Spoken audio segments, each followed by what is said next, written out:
Ano tol? Natanggap ko na sa trabaho. Tol, ano ka ba? Huwag ka naman pasalamat sa akin. Eh, alam mo naman, malakas ako dun sa kumpanyang pinapasukan mo. Ano tol? Binanggit mo yung pangalan ko bago ka matanggap. Sabi ko sa'yo tol, malakas ako sa kumpanyang yan. Sabihin mo lang yung pangalan ko, tanggap ka agad. O sige na tol, basta huwag mo kakalimutan ha. Pag sahod mo, huwag mo kakalimutan, painumin ako. Toy, saglit nga. Pwede ba tayo mag-usap? Kuya, ano pag-uusapan natin? Toy, bakit naman ganun? Eh, ang tagal-tagal ko na nagsasabi sa'yo na ipasok mo ako sa kumpanyang pinagtatrabuhan mo. Yung ibang tao, napasok mo. Pero ako hindi. Ano kuya? Papasok ko na sa trabaho pinapasukan ko. Huwag na lang. Baka mapahiya pa ako. Eh, Toy, bakit naman? Eh, bakit ka naman mapapahiya? Ano kuya? Nagtatanong ka pa. Sa daming trabaho pinasukan mo, tanungin mo muna sa sarili mo kung bakit ka natanggal. Tapos papasok pa kita. Baka matanggal pa ako sa trabaho ng dahil sa'yo. Diyan nga na nga kuya. Pupunta pa ako kay isang kaibigan ko na i-apply ko ulit sa trabaho.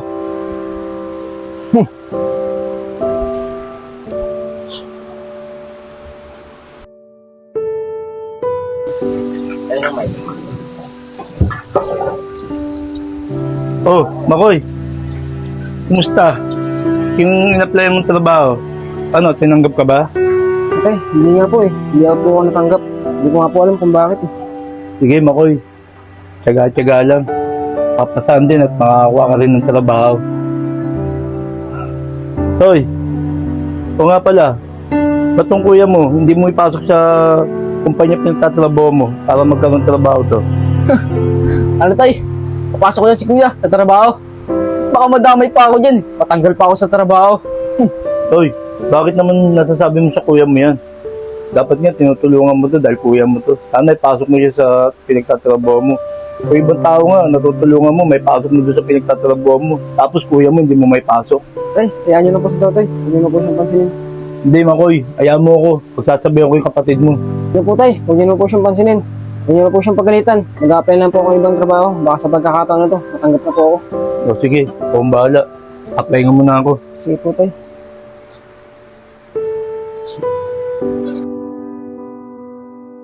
Makoy, Totoy, papasok na ako sa trabaho ha.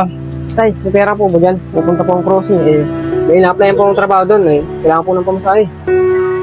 Pera, Makoy. Eh, wala pa akong sweldo. Bukas pang sweldo ko.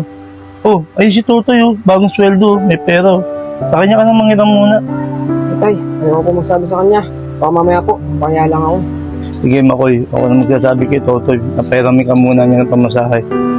Hoy, baka pwede mo pairamin yung kuya mo pamasahe. Kasi mag-a-apply siya ng trabaho. Ano tay? Mag-a-apply ka ng trabaho. Magsasayang ka na ng mamasahe at di ka na matatanggap nun. Hoy, ano ba sinasabi mo sa kuya mo? Nangiram lang ng pamasahe. Totoo naman, di ba tay? Ang dami niya nang in-apply ng trabaho, pero di siya natanggap. Natanggap man siya, pero tanggal ka agad. Hoy, tumigil ka nga sa mga sinasabi mong yan. Kaya nyo na po siya. Kaya tita isang lang po kung manghiram. Baka sakaling pahiramin ako. O sige, mangiram ka kay tita isang mo. Saka pakisabi mo, babayaran ko bukas pag sahod ko. Sige po tay. Sige, papasok na rin ako.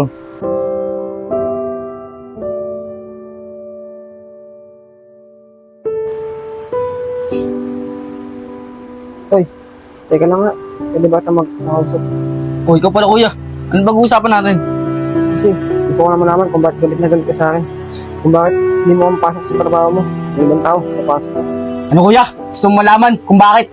Di ba kuya, napakaganda ng trabaho mo. Anong ginawa mo? Nagbarkada ka, nagbisyo ka, pati pambili ng gamot ni nanay, pinambisyo mo. Kasalanan mo kuya, kung bakit nawala si nanay. Kasalanan mo! Kasalanan mo! Kasalanan mo talaga! Okay. Dami ko naman eh. Kasalanan ko. Kaya nga ito eh. Gusto ko magtrabaho ulit eh. Gusto ko magbagong buhay ulit eh. Kaya Toy, sana patawarin mo na ako Toy. Patawad kuya. Kahit mapatawad kita, hindi na mawabalik ang buhay ni nanay. Ang dahil sa'yo, nawala si nanay. Toy, anong nangyayari sa inyong dalawa? Ito tayo, yung magaling mong anak. Alam mo kung bakit nawala si nanay? Ang dahil sa kanya. Kasalanan mo kung bakit nawala si tumigil ka na, nanay. Toy. Kasalanan mo. Toy, tumigil ka na! Toy, kasalanan niya. Oo, sabihin na natin kasalanan ng kuya mo. Ako nga, asawa ng nanay niyo. Pero di ko siya sinisisi. Dahil anak ko siya. Mahal ko kayo magkapatid. Gusto niya magbago. Pero di mo siya tinutulungan magbago, Toy. Ay, gusto magbago na kapatid mo. Pinagkakaita mo magbago kapatid mo, kuya mo. Pero ibang tao natutulungan mo. Eto kuya mo, ay mo tulungan. Alam mo, Toy, ang nangyari sa nanay mo, huwag mo isisi sa kapatid mo. Dahil lahat ng tao, pwede magkamali at pwede rin magbago, Toy. Tay, kayaan niyo na po siya. Kung di niya po matanggap yung pagiging ko ng tamad, kung di niya po ako patawarin, okay lang po. Tay, patawarin mo ako. Masyado kong dinamdam yung pagkawala ni nanay. Lahat yun sinisi ko kay kuya. Ay ngayon, paliwanagan na yung isip ko.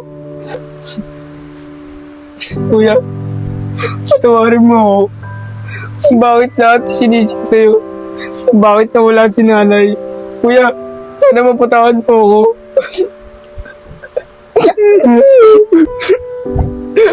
Oo, nanay. Napatawad na kita. At maraming salamat din sa'yo. Dahil pinatawad mo na rin ako. Uy! Tay! Baka ako po. Nagbago na po talaga ako. At pinagsisiya ko na po. Yung mga nagawa kong kamalian. Mga anak, natutuwa ako at nagkaisa kayo magkapatid. Halika nga rito, kayong dalawa.